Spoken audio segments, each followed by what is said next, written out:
Aloha everybody and welcome to Beachwalks with Rocks. Today is show number 102 and you can find us at beachwalks.tv.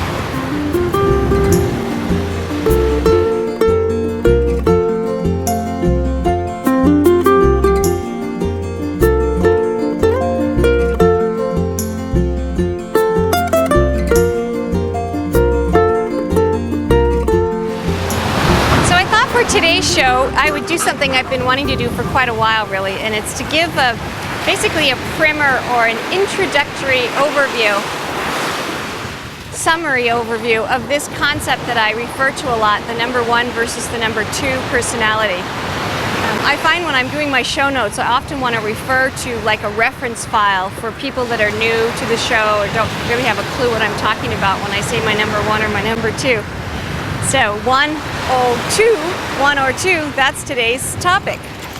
So first off, let's talk about what I mean, basic definition. The number one is what I consider my adult functional personality. The number two is the part of me or the many parts of me that come up when I don't really feel in my power. So sometimes the number two is very related to what some people in the therapeutic community call the inner child. Or you might think of your number two as the assortment of neuroses that you've developed over the course of your lifetime, trying to figure out how to survive and be happy here on the planet. The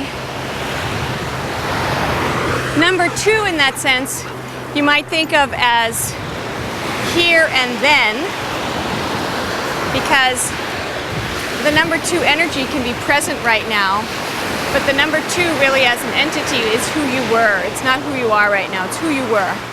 The number one, of course, is the person who's here and now.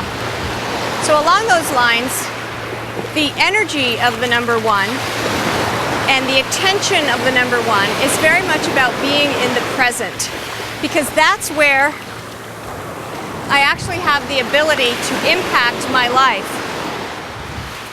The number two, however, is generally focused on what happened in the past, using that information from the past to plan for the future so that the future will be happier and safer and nicer than the past.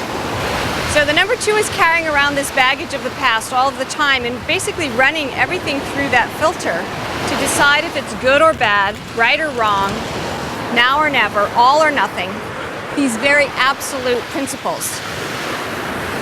So that's the second aspect of the number two, is the language. When you find yourself thinking in very absolute terms that I have to do this now or it will never get done, or even if you have that feeling that I have to do this now or it will never get done, that's the energy of the number two coming in, creating pressure. So, now or never, all or nothing, you hear yourself using the words like, everybody does it this way, or no one ever has these feelings. That's number two energy. Those very absolute things. Another aspect of the one or the two is this notion of how we relate or interact with other people. The number two tends to be monitoring the situation and monitoring everyone else before deciding how to approach a particular situation. Because the number two is concerned about safety and welfare. The number one, instead of monitoring everybody else, the number one is busy monitoring oneself, monitoring myself. So when I'm acting as my number one, I'm just monitoring me. What is it that I want? How is it that I want to feel?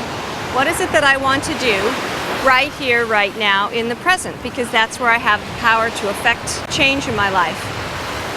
The number two is wondering, what's that person going to do? What's that person going to do? What will happen if this happens? So very distinct and different approaches to life. So I could talk, of course, for days about all of this. I think that's a good overview to get us started. And I'd love to continue the discussion with you, so if you have anything you'd like to add. One thing I would like to add that is another hallmark is that this notion of the number 2 monitoring everyone else. So if you find yourself thinking a lot, oh, that's his number 2, and oh, that's her number 2, and oh, that's everybody else's number 2, that's probably your number 2 who's doing all that tracking. So I find it useful in a business situation if I see that somebody's number 2 is up. I can just use that as information to help bring the conversation back to very neutral facts and information and things that we can discuss and act on right now. And that tends to have a calming effect on the number 2 and get us all back to a more functional discussion.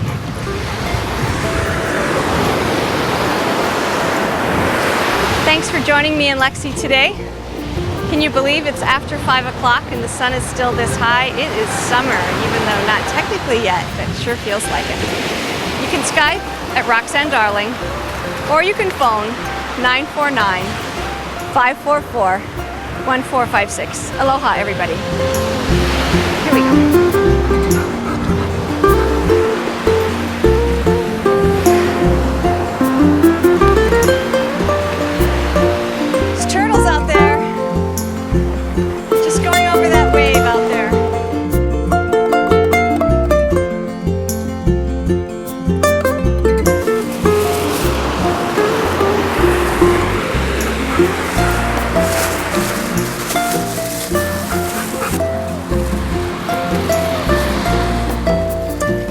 Bird caught in the net.